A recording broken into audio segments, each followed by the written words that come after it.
Yo. Yo, what's up? Hey, did you know that Pantera played the Diamond?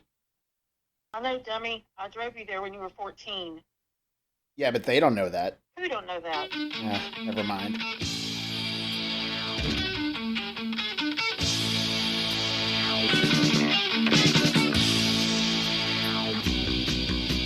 Hey, today we got a real treat. Ross Wood, this guy's family. I grew up with him on the same street in Moore. He's given a little background of the Diamond Ballroom. It's a stalwart of South Oklahoma City.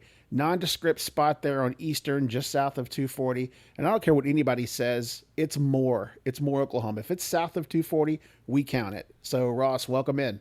Hey, buddy. How are you? Great to hear from you. Give me a little background of the place. Introduce everybody to the Diamond and what your role was.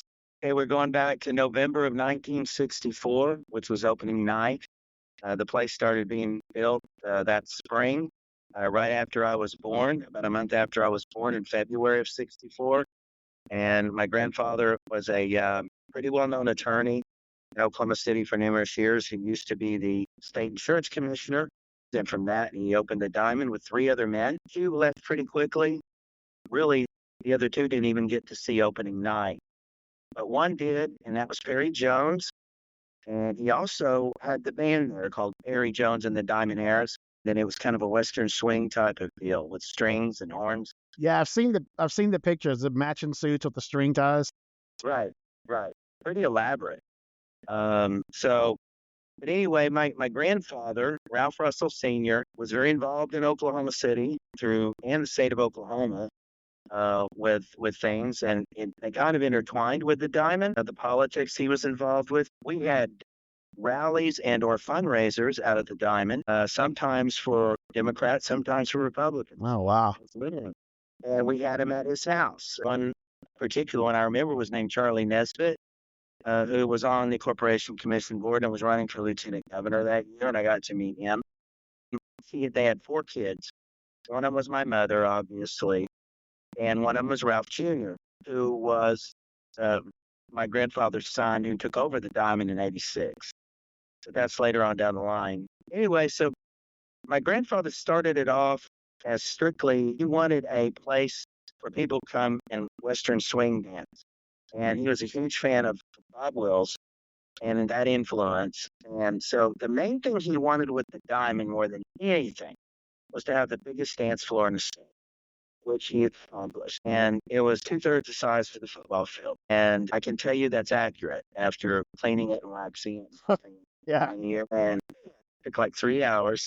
Anyway, so that was his main objective. He wanted to have the biggest dance floor where people could go. And it was arranged really beautifully because the floor was in the middle. It was gigantic. And on each side, you had all these lines of tables. So the access to the dance floor was immediate. And of course, the band was in front of the dance floor on the north side of the building. There were three bars positioned east, west, and south like a T formation, which could accompany a crowd of 1,000 to 1,200. The bars were very big in nature. They weren't like a tiny little, size of a table in a regular home. They were big. The South Bar was huge, but it was very much an accompanying place for big crowds. Is what he wanted, and of course that came to fruition at that point in time and later on with this and concerts. So it was started off as a weekly allowance for people to dance. The concerts would come later. He didn't even think of that off the bat, to be honest with you. It came as kind of an epiphany to him that this place would work well for that is when he started thinking, where can these big stars play? So let me give a little bit of background here. Ross, like I said, we grew up on the same street. He was this big muscle guy in high school, 8, 9 years older than me. So he'd be out working on his tan, doing curls in the front yard. All the chicks in the neighborhood were like, "Who's that?" Yeah, I'll tell you later. I've never known Ross to downplay anything. But look, the first time I walked into the Diamond, Ross is at the bar, squirting soda in a cup like he's peeing in it. And he just had the whole place in his hand. So that's my first experience with this guy at the Diamond anyway. So don't let him fool you.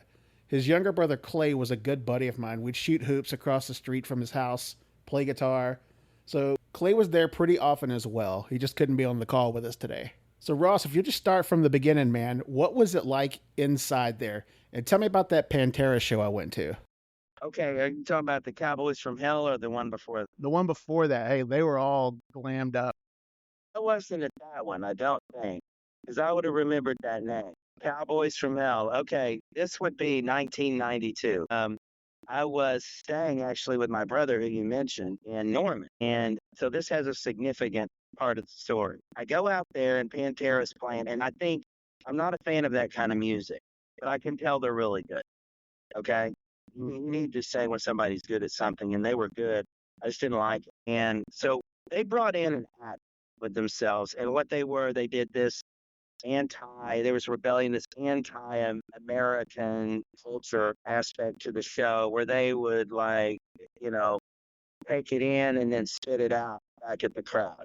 So in order to do this, they had props. And one of the props was this New Kids on the Block poster, which had Donnie and Lonnie and whatever the hell their names were, all across, like all 5 or 6 of them. And this thing was huge, and it's a live cutout, right? All the way across. And Pantera gets that on stage, and they start doing nasty things to it and tearing it up and throwing it in the crowd. And the crowd is doing the same thing. They're being very reciprocal in their nature. And it's kind of a bonding, right? To say to hell with what's going on there. Yeah. So I'm backstage, and I'm back here with one of our workers. And there's a cutout poster of our president at the time, George H.W. Bush. And I said, what's this doing here? They said, oh, Pantera's going to use it on their next set.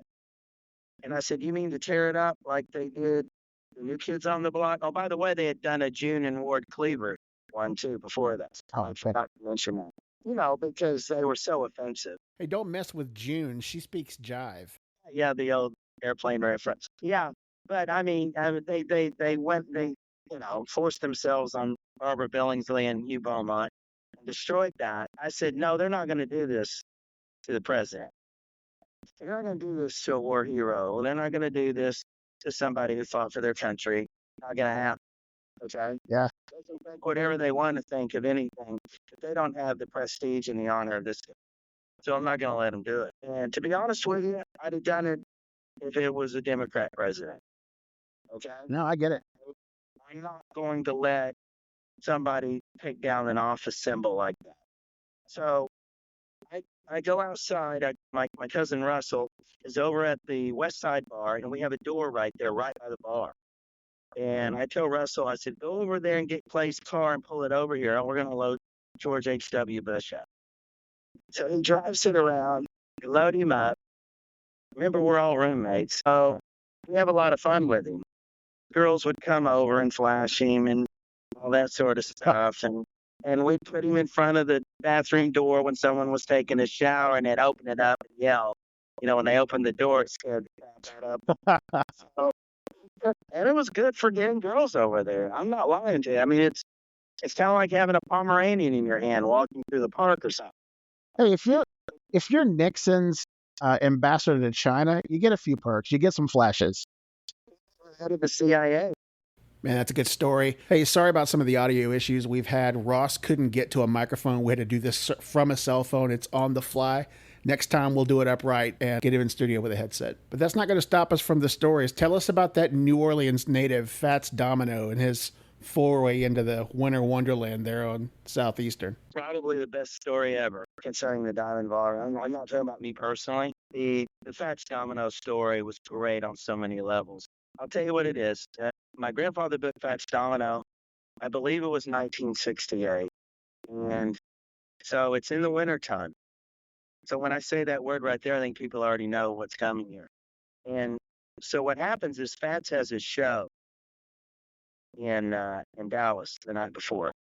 And so his band, now this happened a lot back then. Your band and the star, if you will, didn't always travel together for numerous reasons. Right. Okay? Because sometimes the star would stay back and do a radio interview afterwards or whatever.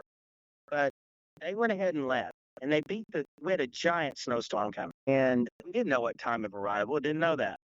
So his band makes it here. And Fats isn't anywhere to be found. But he flies in Oklahoma City. He makes it there, and they ground him there. No more flights out, because by the time Fats gets there, it's 3 to 5 inches of snow. blinding. And so his band is at the Diamond. Hey, that's a good use of the term there. It blinding. It's not like it's northern Minnesota, but Oklahoma's wind is relentless. It rains sideways in Oklahoma, and so I've seen snowstorms that snow drifts on one side of a building and just covers it up, and the other side is no snow at all. So it's just ridiculous. You painted that picture to anybody who spent time on the prairie. They know exactly what you're talking about. We get those air systems from the Rocky Mountains, and it's with that Gulf air and freezing, and it's just blows. It's crazy. Yeah. So what happens is they get here, and it starts to snow even more, and Fats finally gets into town. When my grandfather found out he was in Oklahoma City, he said, well, we're going to go on with the show. We'll find a way to get him. First thing my grandfather thought was cabs, personal friends. Nobody could do it. So the band goes on at 8 o'clock. And by the way, the people started coming there at about 4 or 5 in the afternoon for numerous reasons. The storm, plus they wanted to see Fats Domino. It's one of the few times my grandfather let people in because of the weather. Let them in an hour and a half early. Like 5:30 is letting people in. 1,200. Now, by the way, we're not supposed to have over 1,000 in that place. So there's a couple of times where we've had 1,200. And that was one of them. I'm being very specific, but I'm going everything my grandfather ever told me, right? Mhm. He thought it was so crazy. So we go back in time here, and I'm trying to explain to everybody how this could work this way. It wouldn't be this way now. So they get into town, they play, and they start and they play, and they play, and they play. And there's no dominoes. So it starts about 7 o'clock. 9 o'clock, my grandfather says, I got to go get him. And he's stuck at Will Rogers. Now, the snow has subsided a little bit, but there's 8 inches on the ground.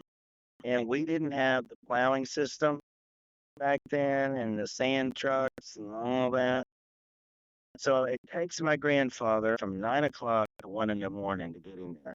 Now, the ballroom is on 8,000 Southeastern. He's right by the highway. And the highway will take you due west, right off Meridian to the airport, as you know. And still, it was about, I'm guessing, what do you think, 11, 12 miles.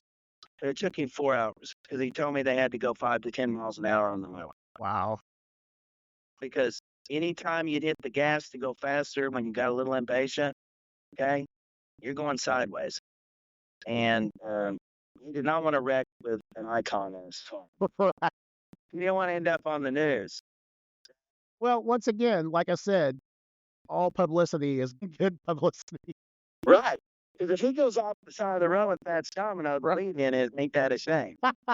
So anyway, they finally get there at 1 o'clock, and the crowd's still there. The band has played for almost 6 hours. And my grandfather said the band was fantastic. These wonderful, native New Orleans musicians who are just fantastic at what they do. And so Fats gets here at 1 o'clock. He don't waste any time. He jumps on stage. People go crazy. They play another 3 hours with him till 4 in the morning. It is nuts. They played for about 5 hours, maybe 6 hours before Fats got there. And by all accounts, they were fantastic. Wow. And they could have done the show themselves. But Fats gets there, so then they do all of his songs plus other people's songs, 50 standards, right? And all of that. And they, the Fats did everything. It wasn't just his. He would do Ella Fitzgerald. He would do Mel Torme. He'd do other stuff in his repertoire. And so he put on this show for 2.5, 3 hours. And people were getting out of there. It takes, because now the snow is already falling. It's still dangerous as all get out. So last cars don't leave till daybreak. And so that moment, that night, that was one of those nights that could have fallen apart. But grandfather found a way to go get him and to bring him there, and they saved the night. And there wasn't going to be anybody from the police station coming out there saying, hey, you can only stay up until 2 o'clock. They just eschewed that and just went on till 4:30 in the morning. Oh my God. So that's a great story behind that. He had a great voice too. Like he's known for that one hit, but man, that dude could play. He could count that. He had several hits. He had I'm Walking Blueberry Hill. Ain't that a shame? Whole lot of loving for you. What? Ain't that a shame? Ain't that a shame? Yeah, there's 4. Yeah, he could pound that piano too. He was known for his voice, but dude to play. He was tremendous, they said, and had Jerry Lee Lewis out there not too long after that, because that was one of his favorites. Jerry Lee Lewis, he said, put on the best show he ever saw. So what's the secret sauce there? How was this little club in Oklahoma City back then was a cow town? Like how in the world did they get this kind of talent? Well, kind of, you're correct. First of all, I don't want to correct you. It wasn't a little club. I mean, it held 1,000 to 1,200 people. No doubt. Yeah, We're talking 1960s. no doubt. So, But that speaks to that as well. It was a large club, it was a huge floor in there. But Oklahoma City, had a AAA ball team in the '70s. It grew out of nothing. It was an old oil town then. How in the world did they get that kind of talent and draw to that place on the south side that nobody lived around? okay, there's several factors going on here, I believe. Factor number one is that we didn't have the big mega stadium concerts that we do now, not even close to it. Uh, all of these people like Loretta Lynn, Conway Twitty, and all of them, they had made their living and their chops on smaller clubs, smaller venues, and they had really formulated their talent in those arenas. So when they came across a situation where they could play in a deal like this, I think it was very welcome sight. I think they're very comfortable doing it because this really is the perfect medium. It's big enough to where you can have a whole lot of people. Again, it's personalized. So I think it's a double-edged sword there as far as in a good way that they can really accomplish two things at once. And I tell you what, people develop a very close love for an artist if they can get that close. Okay, if they can get like Diamond close, you're going to get Myriad. Myriad, by the way, for people who don't know, was a big place here in Oklahoma City before we had Lloyd Noble and the big oil center now, Evan Energy and all that. We don't have. We didn't have. As a matter of fact, this is before the Myriad, I believe, the late '60s. I think Myriad was early '70s. So Yeah. if you want to count like the concert place to play, the Diamond might have been the biggest in Oklahoma City besides Fairgrounds and Spring Lake Amusement.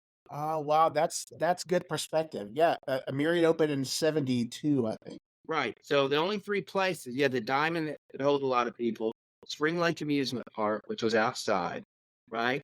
And the Fairground, which they had their building in there, their basketball building, but I think at that time it only held like about 2,500 people. Yeah. So I'm just telling you that from the standpoint of what it was up against in the time period, because we're going way back here. We're going back to the Johnson administration and stuff.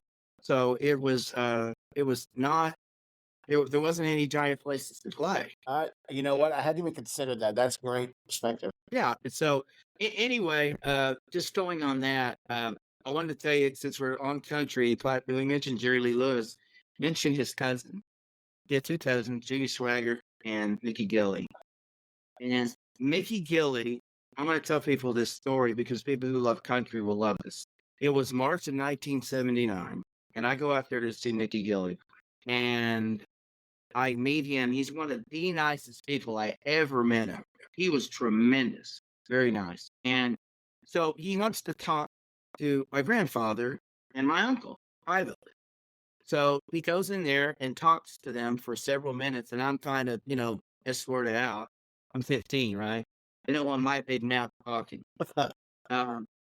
So my grandfather has to take me home that night because I'm 15. I'm not driving it. And so we're driving home, and my grandfather turns to me and he said, Mickey told me something really interesting tonight. And I said, what? He said, they're going to film a movie with that guy that was in Greece. My grandfather was out of touch. Wow. Okay. And I said, Greece? Because this doesn't compute here. I said, what are you talking about? That actor that played on that television show where he's a smart ass with the teacher. And grandfather's in his 60s, he's trying to relate to common culture. And I said, you don't need John Travolta. He goes, yeah, that's the guy. You're telling me Grandpa wasn't wise to Barbarino? Right. He didn't know the name. And I said, John Travolta playing a cowboy, that's not gonna work. And anyway, I'm sitting here trying to, I'm hearing, hey, Mr. Carter and all that, he's trying to play a guy in an oil field, I guess, because I even kind of guessed what you would do here, because the oil boom was hitting and starting in 79. And that's when we started getting 1,000 people every Friday, every Saturday. We could have opened 5 nights a week and gotten 1,000 people every night here in Urban Cowboy. But he tells my grandfather this is coming. They're making the movie. They're starting shooting in the fall. 79. They're going to release it in the summer of 80. There's a second part to the story that's so cool. My grandfather ends up being in the movie. And I'll tell you how. There's no speaking lines or anything. But they filmed this chronologically backwards. They do the scene where they're doing like the Olympics, where bull riding contest, the punching contest, the dancing contest, if you're all familiar with the movie. Yeah. They filmed that first in September. And my grandfather's down there for the Rice game. My grandparents went to all the OU games, some on the road. And it's a game where George Tumby just played out of his mind and went a former linebacker. But they go down to the old Rice Stadium and they watch the game, and then they stay the night, and then they go to Pasadena, which is a few miles down the road, and it's Mickey Gilly's place. So my grandfather tells me who he is, because Mickey invited him down there to watch it if he wanted to. So I watched the movie for years and years and years. About 5 years ago, I'm watching it, and I noticed something in the middle when they're doing the dance scene, and Charlie Daniels is playing. And I freeze it, and there's my grandfather right in the middle, and he's doing a side shot of him, and he's got his blue overalls on and his straw hat, his hands in his back of his pockets where he always put them, and it's him. He didn't even know. That affiliation with that movie is so strong with me, and I love the movie for numerous reasons. Yeah. It touches me, and I think all of us that grew up in Oklahoma, Texas, because Oklahoma is even mentioned in the movie a few times, but it's a tremendous movie, and he had a part in it. Mickey Gilly told us what was coming. One last story about Old Country. I was 8 years old. It was 1972. He booked George Jones and Tammy Wynette, and guess who doesn't show up? George Jones. Of course. And Emmy's there, and the band's there. But they just came from a concert in Kansas City. Apparently, they got into a big fight. George got hungover and stayed in Kansas City. He was very much known for no-show Jones. Yeah, no show, yeah. So my grandfather gets on the mic, and I remember this. He explains what's happened. That George Jones hasn't shown up. His band's here, and Tammy Wynette's here. My grandfather told me to the day he died, I wouldn't have recognized it at that point. And nobody wanted their money. They understood what he was about. They knew the risk when they bought the ticket, I think. But she was there. So she had all these hits. So while the band's playing and warming up, she talks to me. I get to talk to Tammy Wynette. And she's an incredibly nice person, too. Just very nice. Listening to a stupid little boy talk about how great her songs are. And she had DIVORCE. She had those songs, Stand By Your Man. So she was very well known. And she put on a really good show. And one of the other singers, a guitarist, sang all of George's parts. Cool. We're gonna hold on, that song and stuff like that. What kind of promoter hires him for a night, like books him? Like, good Lord, you better have a backup. Well, he came over to my grandfather's house when they wanted to do it again, about 3 years later. And my grandfather said, absolutely, just give me $10,000 security. Right. And the guy would do it. So we didn't have him out there again. One more story, because this is hilarious. And then I'll get to the David Allen Coe story, which is the best ever. And Mickey Gilly and all these other great people. We had, let's go ahead and go to the David Allen Coe story. 1990, I took David Allen Coe in, and I'm hoping to make a few bucks, right? Because I lost my pot on Mel McDaniel. We had 400 people for Mel McDaniel. I thought we'd have 800 to 1,000. The dude had like 15 top 40 hits. Mel McDaniel, unfortunately, all of Mel McDaniel's songs were 2 minutes long. There's songs where he was, these are really great 2-minute songs, like the 3 Degrees, like When Will I See You Again? These songs like that are just way too short, like, or, Lean on Me, by Bill Withers. And so these great songs that are too short, and you wish they were longer. Well, Mel McDaniel doesn't have that problem. So when his songs end, it's like, yeah, I'm kind of ready for that ditty to end, right?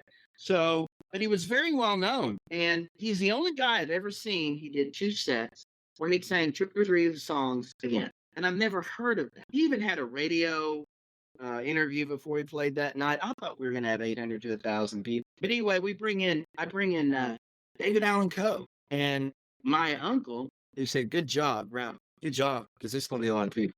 And holy smoke, 1,200 people. We run out of beer between 9 and 10 o'clock. Coors and Bud. Dude, David Allen Coe and his band could have run you out of beer by themselves. Oh, I know. Well, see, here is the funny part about the show. I got two stories to that night. I come in early, and your guys are going to freak out over this, because I know you know who this guy is. I'm not a picture guy, and I've had grown up there and never got overwhelmed by anybody, really. Except I going for those 4, 5, 7 years old, right? So I go in that night.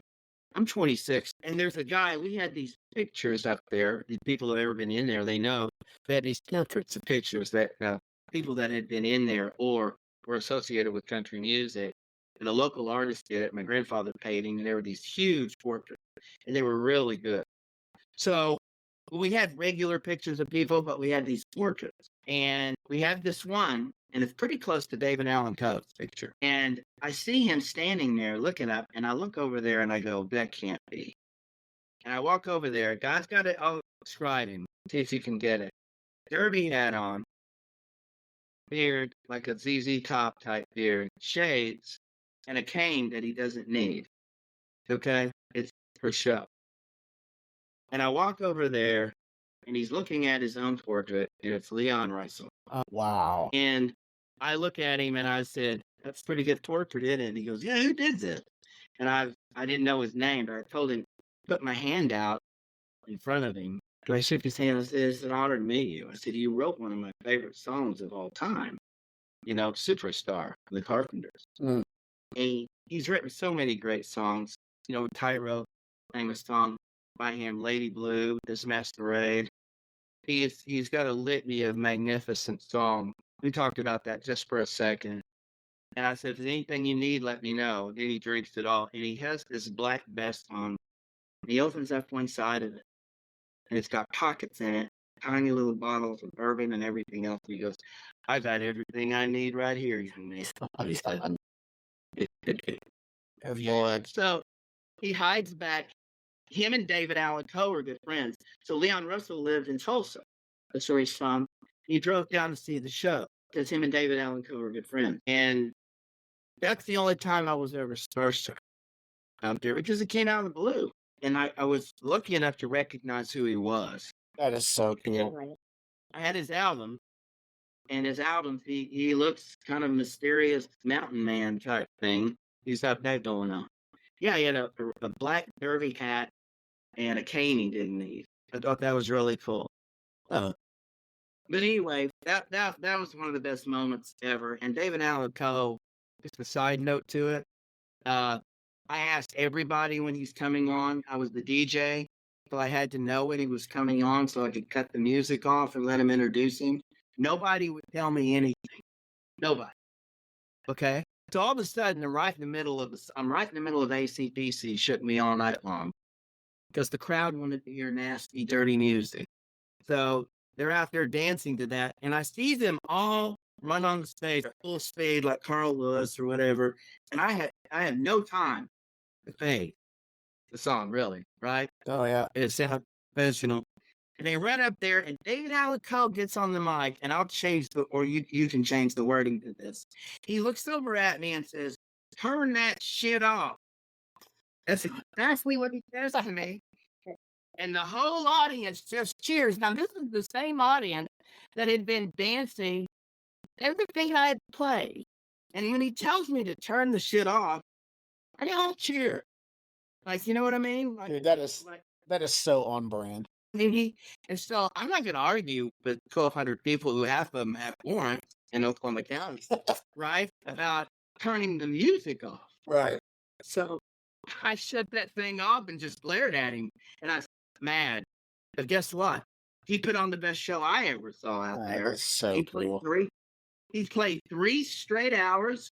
And when he would finish a song, God, they didn't stop. He'd keep playing his guitar with a little bitty tune or whatever, and he'd tell a story. And he name dropped like nobody's business. he was like, one time me and Elvis and, me, Elvis, and Willie Nelson were sitting on the porch talking about life. I mean, he would do all these little storylines in between these songs as they all segued one to the other, right? There ain't nothing wrong with that. And the only time he stopped was when he finished and he went back and he hadn't done one song yet. And he had, of course, an encore, and he came out and did The Ride, which is a magnificent song. And I'm sure you're familiar with it. Yeah. And we talked about meeting the ghost of Hank Williams Sr. And so it was that was a great song. But he did You Never Even Call Me By My Name about the middle part of the concert. But he saved The Ride for the finale. And Clay was there that night. Clay does this Patrick on a great show. But Clay and I were both laughing because he kept dropping these names. He's talking to Willie on one. Dude, if I've been with Willie and Elvis on the porch, I get a picture of that and I'll wear it around my neck with a chain. We're sitting around talking about life and all this sort of stuff, and he throw in all these situational stuff that was very much, Americana, right? That you would see in a Chevy ad or something. Yeah. And it's like he was painting these pictures while he was, getting to the next song. But man, his voice, I gotta tell you, his voice, it resonates in that room, in that building. And he was amazing. That is so cool. Amazing. I'm going to take a quick production break here. Bring Jed in, man, because this is old home week, and I've known you for decades, and Jed just kind of got sprung into this. Hey, Jed, do you have a question or a comment? No, I'm good. I'm just enjoying listening to the stories. Okay, good deal. How old are you, Jed? How's Jed? Hey, we're the same age. Okay, so you know all these people I'm saying. I was born in 1964. So I mean, it's like all these people and everything that came through the Diamond has touched their lives. And I'd go back to school, tell them second grade. I got a funny story for you in second grade. Mrs. Roberts at Northmore. I don't know if she was still there when you went there. I went to Northmore for part of a semester. I was annexed to a Christian school over on Eastern Avenue. I've actually got a podcast about that place. That was a zoo. Right. So I had Mrs. Roberts for second grade, right? You do show and tell then, right? Yeah. So I get up there and I start talking about being Buck Owens for the second or third time and how fun it was and everything else. And I go and sit down, and Miss Roberts calls me up to her desk, and she says, they whisper, those old women that get down in front of your face and whisper, and she'd say, you don't have to tell lies to make friends. So I said, it's not a lie. I'm sure everyone in here's met Buck Owens at least once or twice. And so I said, well, if I brought my pictures, would you believe me? She called my bluff, so I did. And I brought them. And she was just like shaking her head because she's a huge Buck Owens. Conway, they said I met Conway Twitty too. And he wasn't a very nice guy to me. But I'm telling you something about the Diamond Juice spot, which is really cool. My grandfather lived in Ranchwood Manor, and that was a really nice area when we were growing up in the 60s and 70s in an elite type neighborhood. And is that off 89th Street? It's between 89th and Walker. It's just south, and it's still there. Yeah, I've been there. I've been there several times. That are my grandfather's? Yeah. So he was the second guy there in 1961 when the addition first started. Now, within a mile of my grandfather's house in the mid-70s, you had three people. You had June Jody, about 100 yards, and they had the local TV show and the furniture store. And they were country musicians as well.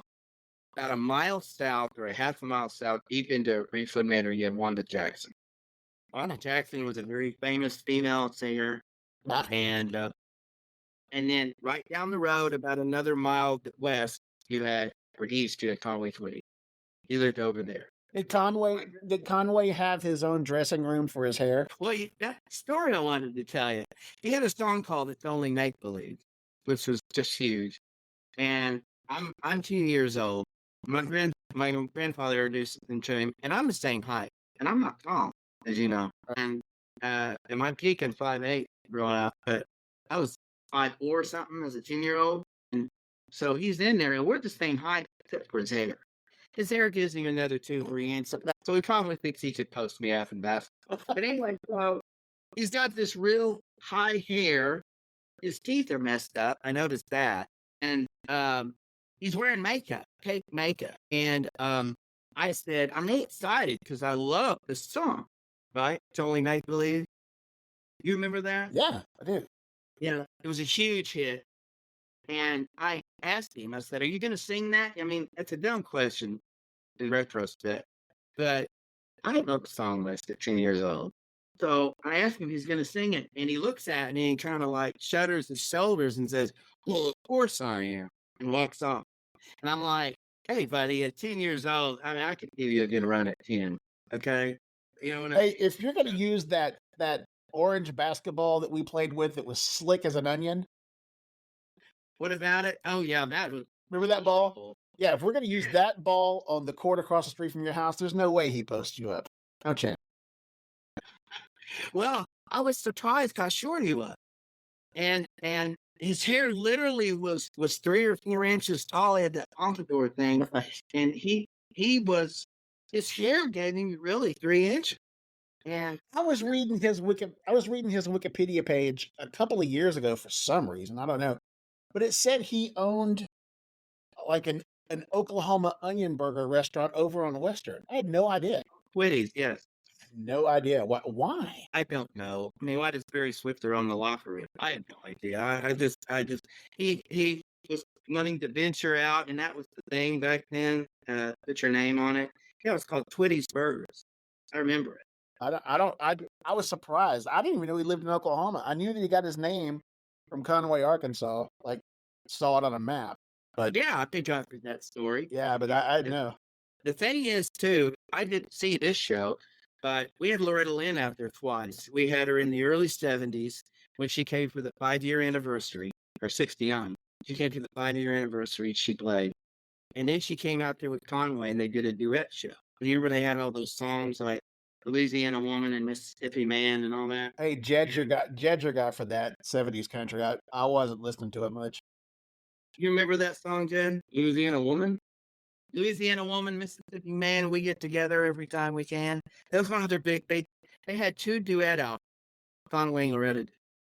Yeah, I'm sure I've heard it in my mind, but I'm sure I've heard it. I mean, it's not a staple like Stairway to Heaven, but I mean, it was well known. It ain't Hello, Darling. Yeah. Yeah. Or Tight Fit and Jean. We thought a little bit off the rails there in the 80s, didn't it? You know? I blame you. Hey, Yeah. He did Tight Fit and Jeans, and he did, he had these songs, and I'm not trying to run him down. It's just that he had these songs that he was like a Playboy type thing, and I'm like, I'm not buying it in the music. Anyway, right? You know what I mean? It wasn't like Gary Morris singing or something like that, right? Or Clint Black Clint Black would never sing a song. But anyway, so the Tonic Chef Club, you do this as far as country goes. I was there to make a resurgence. We had the Urban Cowboy days, and then Scott, in the mid 80s, when the oil fields dried up, we had to shut the curtains off. We were getting between 50 and 100 people out there on Saturday night in the mid 80s, 84, 85. And that was a real depressing time. My grandfather did the smart thing. My grandfather made a ton of money during Urban Cowboy, and he paid the place off. He actually had a 20-year note on it. He paid it off 4 years early because of Urban Cowboy. I remember that movie like taking over for a couple years. I was in a little league football tournament out at the 12th Street Park. We had a round robin tournament out there, and they had like hay rods and a freaking mechanical bull out there. Yeah. And everything was like, this kid from Brooklyn, Vinny Barbarino, was wearing a cowboy hat, so I guess everybody is. People forget he was associated with the culture, the parallel culture. He did Saturday Night Fever, Grace, and Urban Cowboy, Ride Your Road, plus Urban Cowboy. probably noted as the greatest crossover album in history. Yeah. Rock and country. And Boz Scaggs, oh yeah, Boz Scaggs, Yeah. Charlie Daniels, Mickey Gilley. Yeah, it was a great album. Bonnie Ray, even Dan Fogelberg's on the album. Okay, chapters like these. That's Right. Anyway, so that was just huge, and that ended, and we had the depression in the mid '80s, and it started to make a big comeback in '87, and that's when I took over because my dad was dying, and I took over the DJ part, and we started getting metal night and country night between 600 and 800 people, and we were open 3 nights a week, Thursday, Friday, and Saturday, and metal night was Thursday night, Friday was country, Saturday country. And I saw the resurgence starting where it hit its peak was 89, 90, where we had Clint Black's Killing Time. We had Garth Brooks come into to play and sing country music, right? We had Shenandoah, we had Diamond Rio, we had Restless Heart. We had all this new sound with country. And the gigantic crowd started again. I was part of it, man. Like I told you, I saw Pantera there, and they were all dolled up, spritzed up hair and makeup. They were full on glam before they became thrash. They're phonies. Well, look, man, that's where the money was. David Lee Roth once famously said, "Look, man, if accordion music was cool, I'd be the best one out there." Right. So, you know, it's it all. you got to know who signs the front of the check and who signs the back. And if, you know, the people buying the t-shirts want metal, then Cowboys from Hell it is. Right. But with them, I didn't like metal to begin with. But I'm going to tell you one more story if you got time. Yeah, man. Lay it on me. Skinny Puppy story. And I don't know if you've ever heard of it. Dude, I have got the best Skinny Puppy story. It's going to be its own podcast for the Zoo Amphitheater, but yeah, go ahead. Okay, so for those of you who don't know, Skinny Puppy, I don't even want to describe their music. Alternative. Terrible. Nightmarish. But anyway, so we had him there in 1991, in May of 1991. And I'll tell you how I know this specifically. My first daughter was born 2 days before, and so I go out there and work that night. And it's also on a Friday, and it's the night that we just talked about Dallas a while ago. It was the series finale of Dallas that night, and I'm having my wife tape the show while she's watching our newborn. So I'm having her do that. And Skinny Puppy was out there that night. And I had heard about them, and I had heard how crazy and weird and all that they are. But I'm going to tell you something, and I mean this. The show was the scariest I've ever seen. It was the most bizarre, weird, human demeaning show. And what they did was, Scott, they had 3 giant screens, one on each side. And I think there was 3 members in the band, if I'm not mistaken. And they had this bass drum beat that sounded like they were banging on an oil drum. And it had the same beat the whole show. They didn't stop. Dum, dum, dum, dum, dum. The whole show, and you can feel it in your heart every time it hits. And on these screens, they're playing video for death. Slaughterhouse, people committing suicide, people dying in war, domestic violence, people that were facing car crashes, Signal 30 pictures, dead celebrities on the slab, animals killing other animals. That's a good time. 3 hours of this, 2 or 3 hours, right? So after the show's over, we sold no beer. The place was packed, but it was people that had like blue hair and pink hair and lived in their grandparents' basement. And they were young, but they were, I don't even know how to describe them, like zombie looking. Dude, I'm going to tell you, you don't have to pitch this to me at all. Like I said, I got a podcast coming. I didn't even listen to the music or notice the band. I was people watching at the Zoo Amphitheater. It was one of the oddest nights I've ever spent. Yeah, man, I'll let you know when it drops. Good. Because after the show, the first thing I thought of was I got to get to church. I felt like I was in hell for 3 hours. I really did. And at the very end of the show, the last song, they have this giant spider behind them, and it comes and wraps around the guy and pulls him into hell. That's the final scene of the And that's when they cheered the most up there. So that was pretty scary to cheer for that. Yeah, you see this spider in the back. I couldn't tell what it was because it's real dark. And on the last song, it lights up and it's red. And it's a giant, black, woolly looking spider. Okay. And grabs him and it's on a rail and it pulls him back. And he's screaming and all. It was not a fun show that you bring grandma to and stuff. It was not. We had much different experiences. My experience at the zoo seeing them, it was a riot. Like, I was freaked out with the crowd, but I have told the story of a dude at that concert no less than 20 times since then. So yeah, it's coming out. So yeah, that's the skinny puppy story. And that was actually about the last concert that I had seen out there because I left in '93. And I gotta tell you, that night was I'm just sitting there thinking, my grandfather had been out there for 3 years, and I was like, "Oh my gosh." I mean, I didn't even know what to say about it. I go home and she asked me about it. I don't know how you describe Skinny Puppy concert to somebody. Well, Really don't. it ain't Perry's band for sure. Perry, yeah. Perry, Perry was he was a character, and I remember him quite well.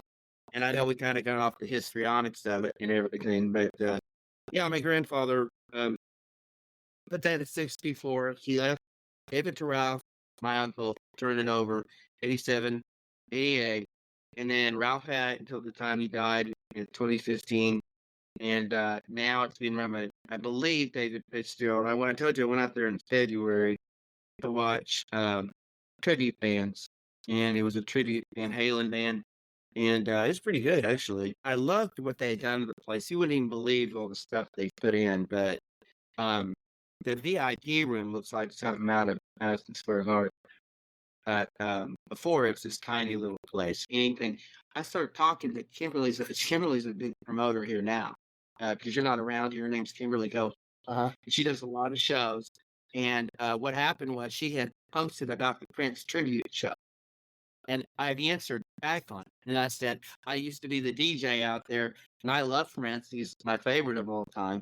I said, but I can't even, my grandfather would roll over in his grave if he knew a Prince tribute show was coming out to his place. And, right? Because he couldn't stand it. And so I just made a reference like that. And then we got into a conversation. And I told her, she invited me several months before, but I had trouble emotionally going out there, and my wife's pushing me to do it. Sure, yeah, that makes sense. And so it was very emotional going back, but I kind of hit it in, and it wasn't a crying type of thing. It was just a shock of how much it's changed. And you see ghosts, Sure, you see ghosts sure. pass. And one other anecdote, which is great. My grandfather told me all these great stories. And I'll explain my grandfather like this. I had my dad. My grandfather was dad 1A. He wasn't the grandfather per se. He was the dad. Right. He and I spent so much time together. I felt like he was my father. Okay. And he taught me so much. He was like, he told you what was wrong with you if there was something wrong. Right? Yeah. And I Hey, is he the guy with the enormous television in the living room? yes. Yeah, man. When I would come over, I'd go see Clay all the time over there. Like I said on Facebook, I'd go upstairs, play guitar, and just mess around with Clay. He'd come in, he said, "Oh, it's that redhead kid. Good to see you, man, young man." And I, yes, sir. I'm gonna go see Clay now. Go upstairs. Yeah. He free flowed with the language he grew up with. And that house was just so 70s cool, man. The ranch style, it went forever, and then the part that went upstairs, it was 3 stories. Yeah. yeah, it was that whole neighborhood's great. Yeah, I would stay with it even if I had my own place. Like even in the 90s, I was still staying over there, and well, sometimes I would be down there with the business I was in at that time. And I know Clay just had a couple of years of high school left after your mom's terrible demise, and he stayed there. And I just remember every time I went over there, I would say, "Good Christ, that is a giant television." Then turn left and go up the stairs. That's right. It was huge. And it's so funny looking back on that. But we were kind of venturing off. The one final story I want to give you. Now you got to wrap. Well, it was about 1980, and he had told me because he came over. He was just talking, and he turned to me and he said, "Have you ever heard of this singer named Emmylou Harris?" And I said, "Yeah, she has this great song called One of These Days." And she really had the crossover folk country thing done really well, you know. And so you said, "Well, you know what?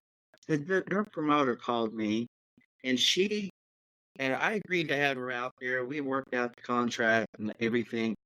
And she wanted these specialized drinks, and she wanted to be notified this, and she didn't want to go out at this time, and she wanted a fan put at a certain spot." Anyway, it was very, very, it didn't make her look good, her request. And so he just said, "You know what?" The guy called him back like a day later and even had a few more, right? And he said, "You know what?" He goes, "I think I'll just pass him." Right? Oh, wow. So she ends up playing at it was at a really famous smaller club, and I can't think of the name of it. The thing I loved about that story, even at 16 years old, was that my grandfather, because these promoters and these singers back then, they played on people's will to meet a superstar or a star, and they would get away with all this stuff. And my grandfather didn't give a rat's ass about it. So that taught me then about stuff like that, about how don't let people walk on you because of who they are or whatever, because I'm not going to acquiesce to this crap, right? I'm not going to treat her better than I treated Buck Owens or somebody like that, or Conway Twitty. So I love that story. And it tells you to stand your ground, basically, and you're not going to do all of this. You're not going to create all this pomp and circumstance for them. And so I love that story. That's who he was. It's very cool. Yeah, man, I really appreciate the trip down memory lane. I didn't know a lot of this. It's just been that nondescript, long building that the last vestige of more before you hit 240. And like I've been there a couple of times. Yeah. But it also, and I can tell people this, we had this mall called Crossroads Mall. That was just a giant meeting place with all these shops who came. It was the second biggest in the country when it was first built in 1975 when it first opened. So the Diamond was out there by itself with oil fields behind it, and where Crossroads was just woods. Wow. I can't imagine that. It really was a lone item, right? It really was on a dark desert highway. Right. Hey Ross, I'm gonna have you back, man. I know you're sitting on a ton of stories you didn't let us in on tonight. Got them down. We'll do this again. Thank you so much for your time. All right, buddy. Thanks both of you. All right, man. All right, bye, guys. Hey, thanks to everyone for listening. Your comments and feedback are very valuable. Please hit up our socials at Free Nights and Weekends Podcast on Facebook. You can find us on Instagram, X, and if we can ever figure out TikTok, maybe there. Leave a comment, suggestion, angry complaint, videos of your cat, whatever. In a couple of weeks, we're going to tabulate the names, and we have a very cool Gen X style giveaway. Stay gold, Pony Boy. That's Domino, Buck Owens, George Jones, Tammy Wynette, Jerry Lee Lewis, Willie Nelson, Johnny Duncan, David Houston, Mo Bandy, Pantera, Striper, Slayer, Johnny Lee Wills. I said, who else I forgot to mention? That can be a story next time is Danzig. He's a weirdo. Yeah, he took our camera. What happened was, but he was a real dickhead.